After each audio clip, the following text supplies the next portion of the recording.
Welcome to UFO Headline News with me, Heidi Hollis.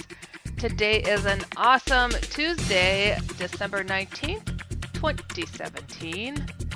And today we have a special story we're going to go over that I'm sure a lot of you have been hearing about in regards to that fantastic New York Times article discussing UFOs on December 16th of 2017. The title of that article is Glowing Auras and Black Money, the Pentagon's Mysterious UFO Program. Washington. In the $600 billion annual Defense Department budgets, the $22 million spent on the Advanced Aerospace Threat Identification Program was almost impossible to find, which was how the Pentagon wanted it. For years, the program investigated reports of unidentified flying objects according to Defense Department officials. Interviews with program participants and records obtained by the New York Times. It was run by a military intelligence official, Luis Elizondo, on the 5th floor of the Pentagon's C Ring, deep within the building's maze. The Defense Department has never before acknowledged the existence of the program, which it says it shut down in 2012. But its backers say that while the Pentagon ended funding for the effort at that time, the program remains in existence. For the past 5 years, they say, officials with the program have continued to investigate episodes brought to them by service members while also carrying out their other Defense Department duties. The shadowy program, parts of it remain classified, began in 2007, and initially it was largely funded at the request of Harry Reid, the Nevada Democrat who was the Senate Majority Leader at the time, and who has long had an interest in space phenomena. Most of the money went to an aerospace research run by a billionaire entrepreneur and longtime friend of Mr. Reid's, Robert Bigelow. Makes sense. Who is currently working with NASA to produce expandable craft for humans to use in space. On CBS's 60 Minutes in May, Mr. Bigelow said he was absolutely convinced that aliens exist and that UFOs have visited Earth. Working with Mr. Bigelow's Las Vegas-based company, the program produced documents that describe sightings of aircraft that seemed to move at very high velocities with no visible signs of propulsion, or that hovered with no apparent means of lift. Officials with the program have also studied videos of encounters between unknown objects and American military aircraft, including one released in August of a whitish oval object about the size of a commercial plane chased by 2 Navy FA-18F fighter jets from the aircraft carrier Nimitz off the coast of San Diego in 2004. Mr. Reid, who retired from Congress this year, said he was proud of the program. He says, "I'm not embarrassed or ashamed or sorry I got this thing going." Mr. Reid said in a recent interview in Nevada, "I think it's one of the good things I did in my congressional service. I've done something that no one has done before." 2 other former senators and top members of a defense spending subcommittee, Ted Stevens, an Alaskan Republican, and Daniel K. Unye, a Hawaiian Democrat, also supported the program. Mr. Stevens died in 2010 and Mr. Unye in 2012. While not addressing the merits of the program, Sarah Seeger, an astrophysicist at MIT, cautioned that not knowing the origin of an object does not mean that it is from another planet or galaxy. She states, "When people claim to observe truly unusual phenomena, sometimes it's worth investigating seriously," she said. But she added, "What people sometimes don't get about science is that we often have phenomena that remain unexplained. James E. Oberg, a former NASA space shuttle engineer and the author of 10 books on spaceflight who often debunks UFO sightings, was also doubtful. He says, "There are plenty of prosaic events and human perceptual traits that can account for these stories," Mr. Oberg said. "Lots of people are active in the air and don't want others to know about it. They are happy to lurk unrecognized in the noise or even to stir it up as camouflage." Still, Mr. Oberg said he welcomed research. "There could well be a pearl out there," he said, in response to questions from the Times. Pentagon officials this month acknowledged the existence of the program, which began as part of the Defense Intelligence Agency. Officials insisted that the effort had ended after 5 years in 2012. It was determined that there were other high-priority issues that merited funding, and it was in the best interest of the DoD to make a change, a Pentagon spokesman, Thomas Crossan, said in an email referring to the Department of Defense. But Mr. Elizondo said the only thing that had ended was the effort's government funding, which dried up in 2012. From then on, Mr. Elizondo said in an interview, he worked with officials from the Navy and the CIA. He continued to work out of his Pentagon office until this past October, when he resigned to protest what he characterized as excessive secrecy and internal opposition. "Why aren't we spending more time and effort on this issue?" Mr. Elizondo wrote in a resignation letter to Defense Secretary Jim Mattis. Mr. Elizondo said that the effort continued and that he had a successor, whom he declined to name. UFOs have been repeatedly investigated over the decades in the United States, including by the American military. In 1947, the U.S. Air Force began a series of studies that investigated more than 12,000 claimed UFO sightings before it was officially ended in 1969. The project, which included a study code-named Project Blue Book, started in 1952, concluded that most sightings involve stars, clouds, conventional aircraft, or spy planes, although 701 remained unexplained. Robert C. Siemens, Jr., the Secretary of the Air Force at the time, said in a memorandum announcing the end of Project Blue Book that it, quote, "no longer can be justified either on the ground of national security or in the interest of science."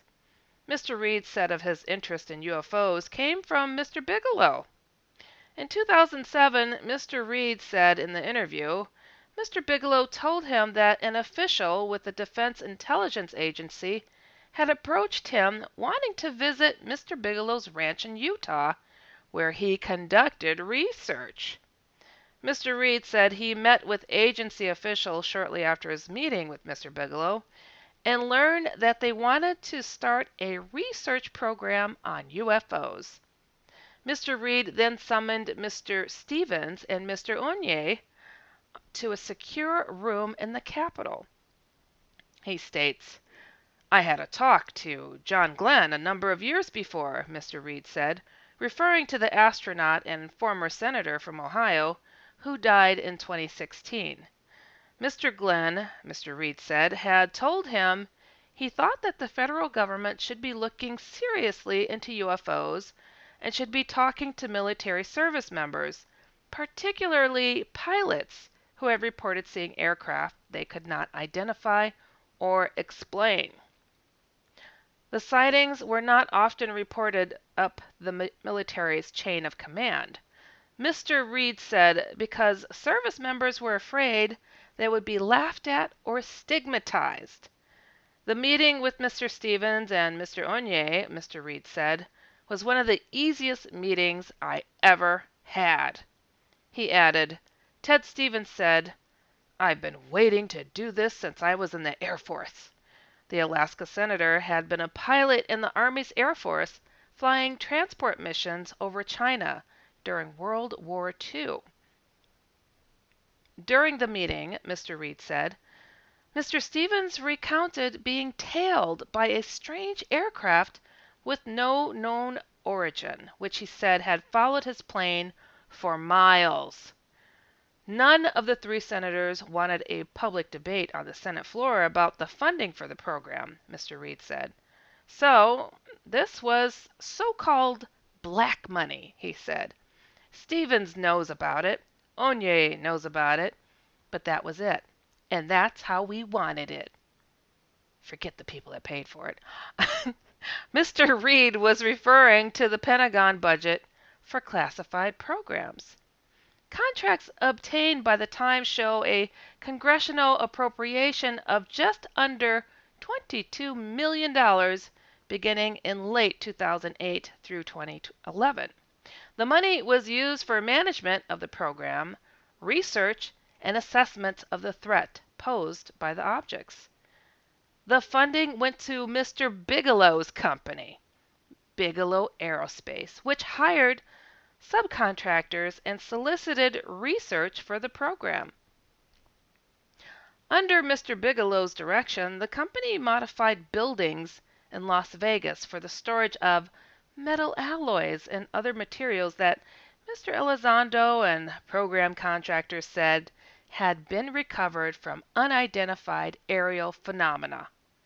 Researchers also studied people who said they had experienced physical effects from encounters with the objects and examined them for any physiological changes. In addition, researchers spoke to military service members who had reported sightings of strange aircraft. We're sort of in the position of what would happen if you gave Leonardo da Vinci a garage door opener, said Harold E. Puthoff,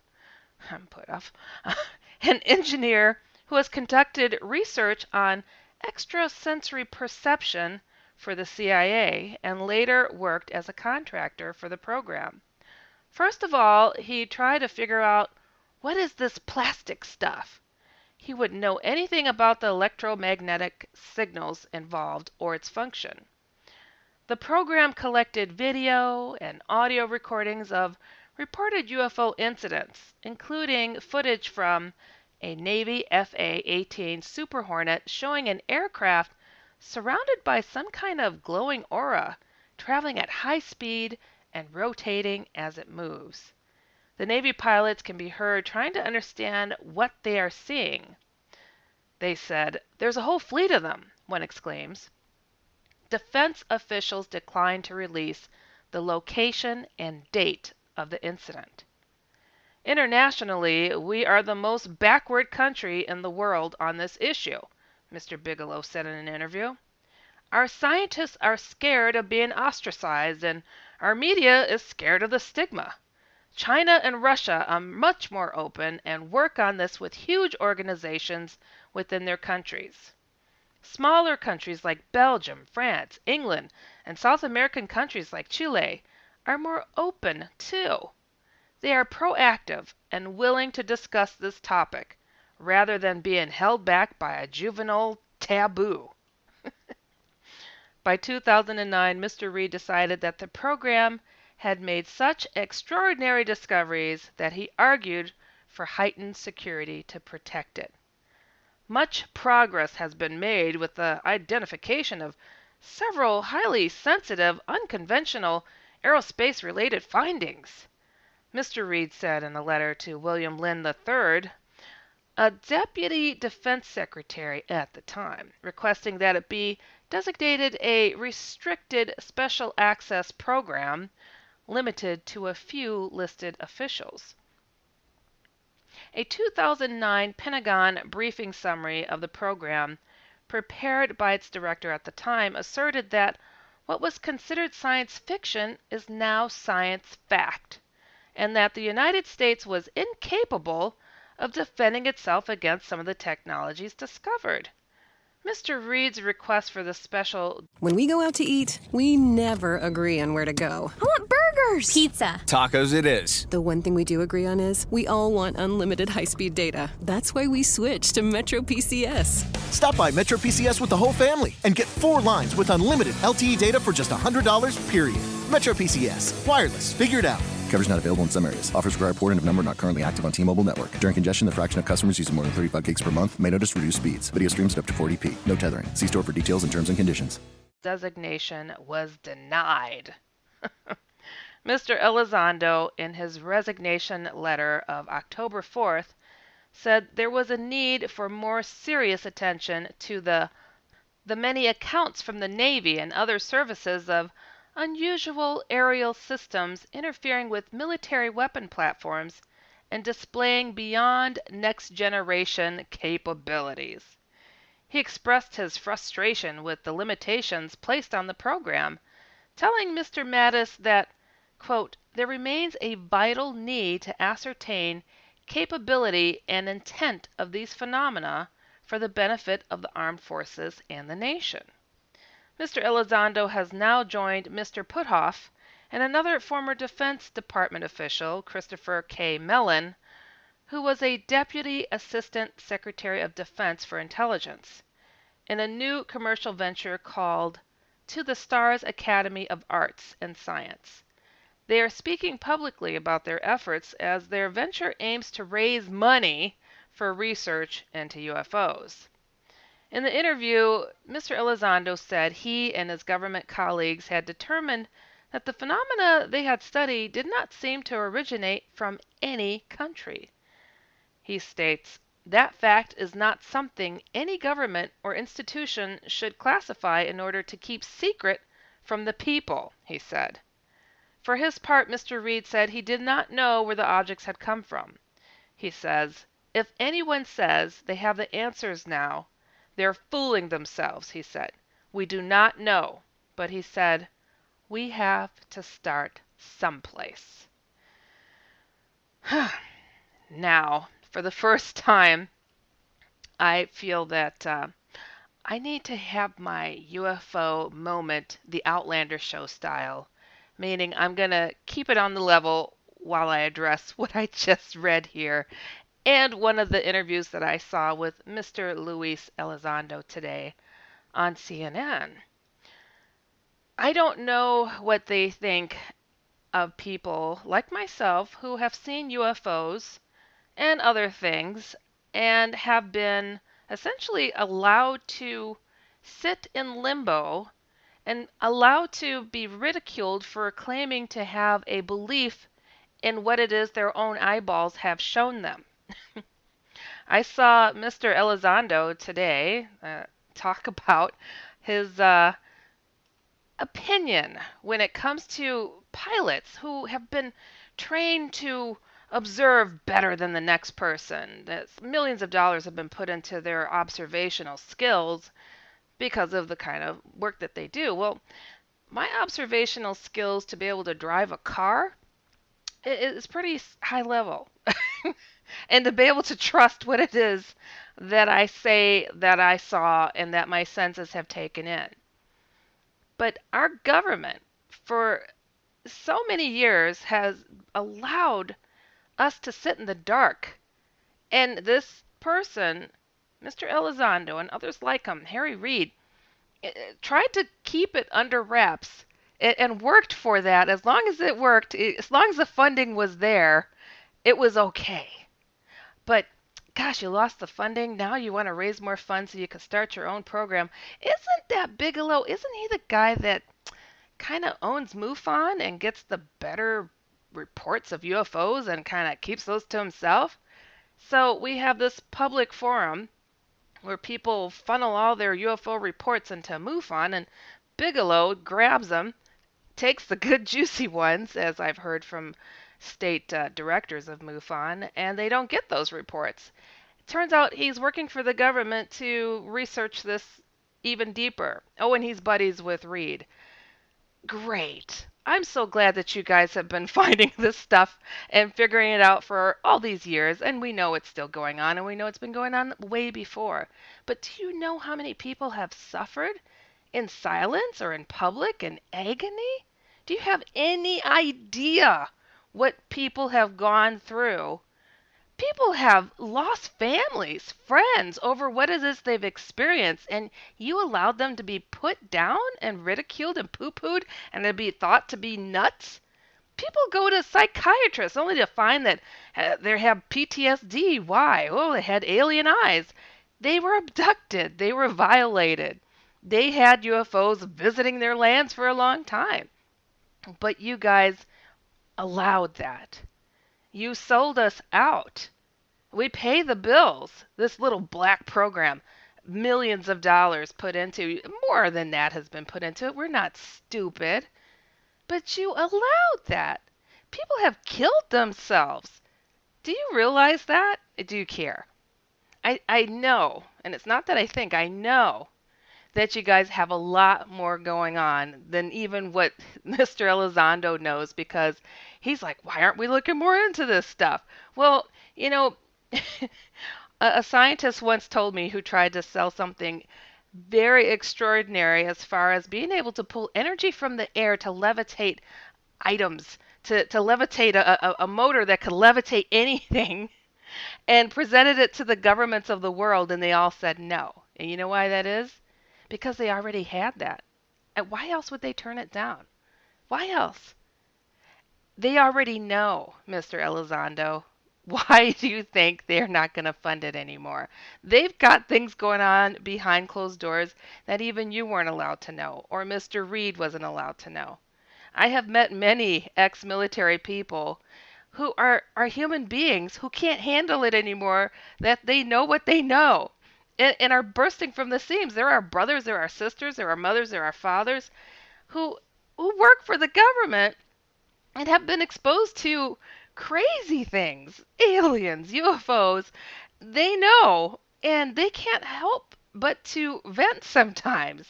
And they've been random and scattered over the years, but holy smokes. You guys are doing a whole heck of a lot, and no, the left hand does not know what the right hand is doing. But you know what? You guys sold us out. You sold us out. The things that I have learned, and so many others have learned, to be able to have the technologies and leaps ahead and things that you're able to do, you've allowed them to abuse human beings. Cattle mutilations is one thing, but how about human mutilations? I've been interrogated. If I'm so wrong, I have been interrogated by our so-called government, of people who work for the government, and asked what I know. And how far do I know of something? I mean, I was a college student. I couldn't believe that they were looking to me for answers.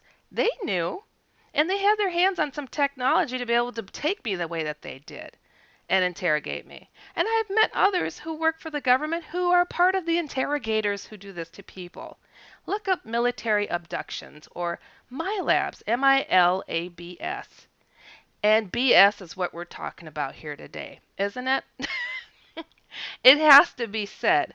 I am so tired of, oh, is this a disclosure we're looking for? Yay, I'm glad that somebody has stepped forward. Canada has stepped forward. Russia has stepped forward. I've met many people who say, oh, they won't believe anything is real as far as UFOs and aliens are concerned until the government says so. Well, they're saying so.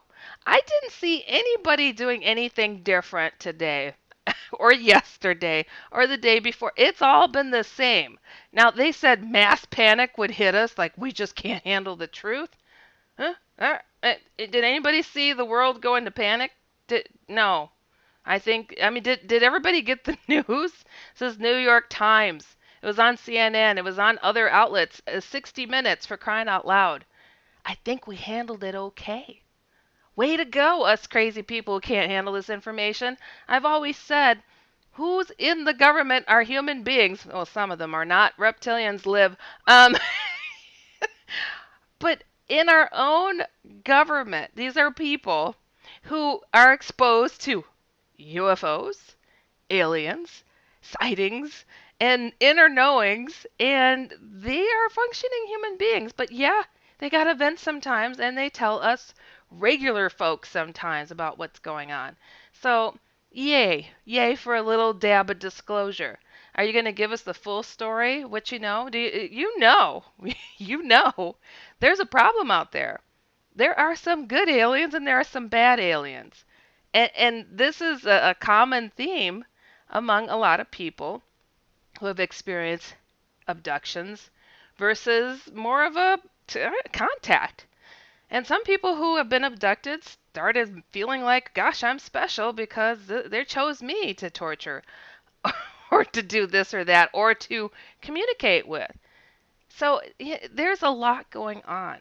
And the day that they finally allow the world, or this country alone, to know the full scoop and how they sold us down the river for technology.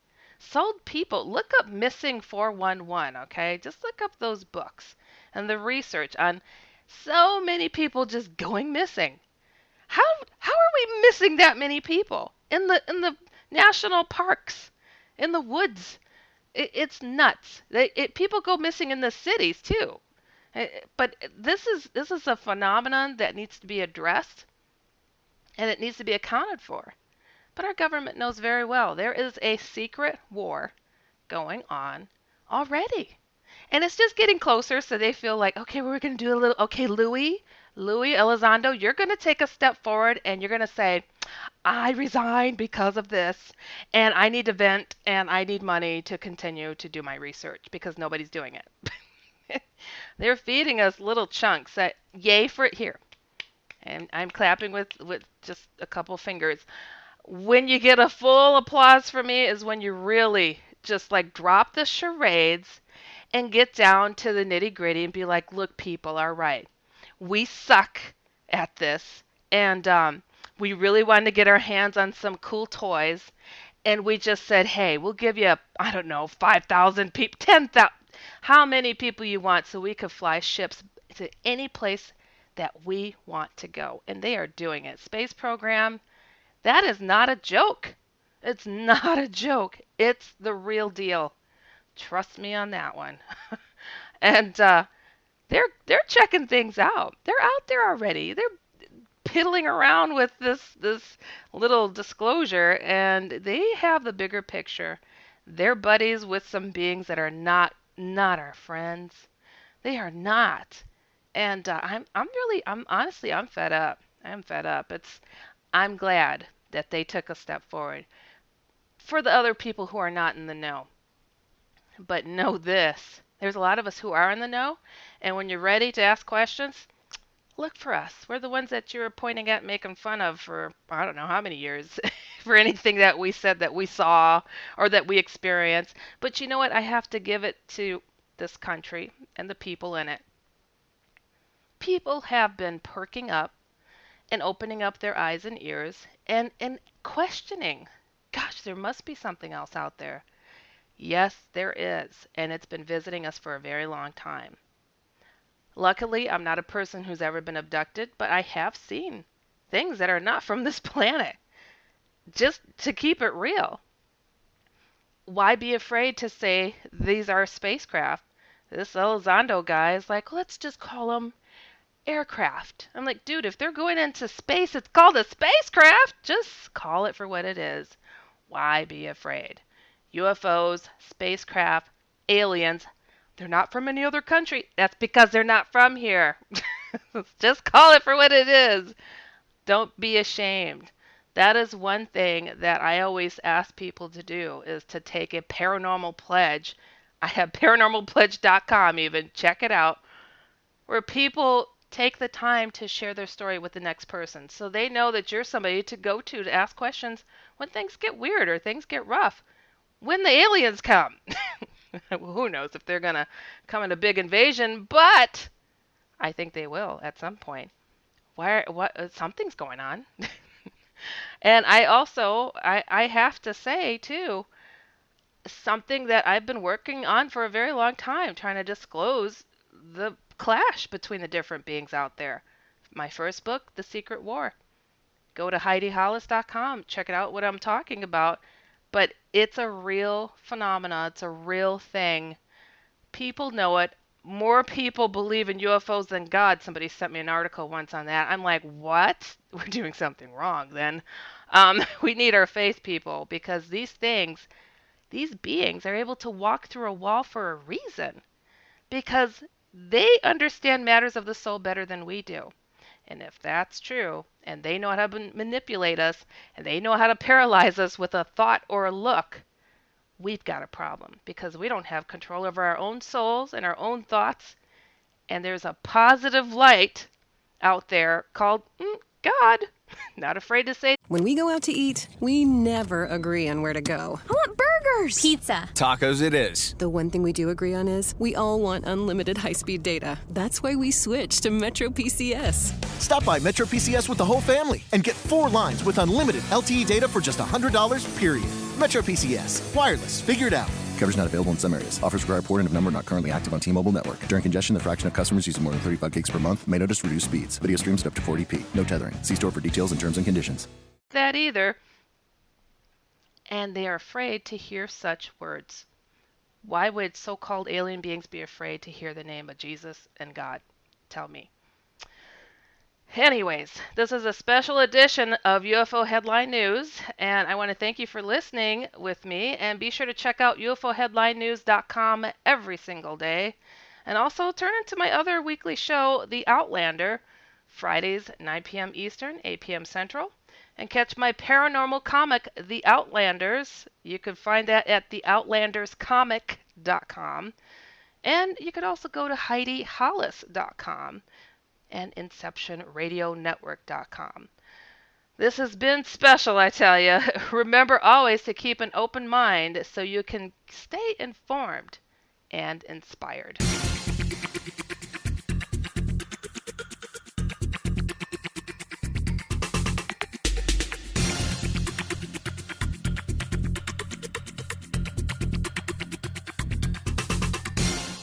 When we go out to eat, we never agree on where to go. I want burgers. Pizza. Tacos it is. The one thing we do agree on is we all want unlimited high-speed data. That's why we switched to Metro PCS. Stop by Metro PCS with the whole family and get 4 lines with unlimited LTE data for just $100, period. Metro PCS. Wireless. Figured out. Coverage not available in some areas. Offers require port and of number not currently active on T-Mobile network. During congestion, the fraction of customers using more than 35 gigs per month may notice reduced speeds. Video streams at up to 40p. No tethering. See store for details and terms and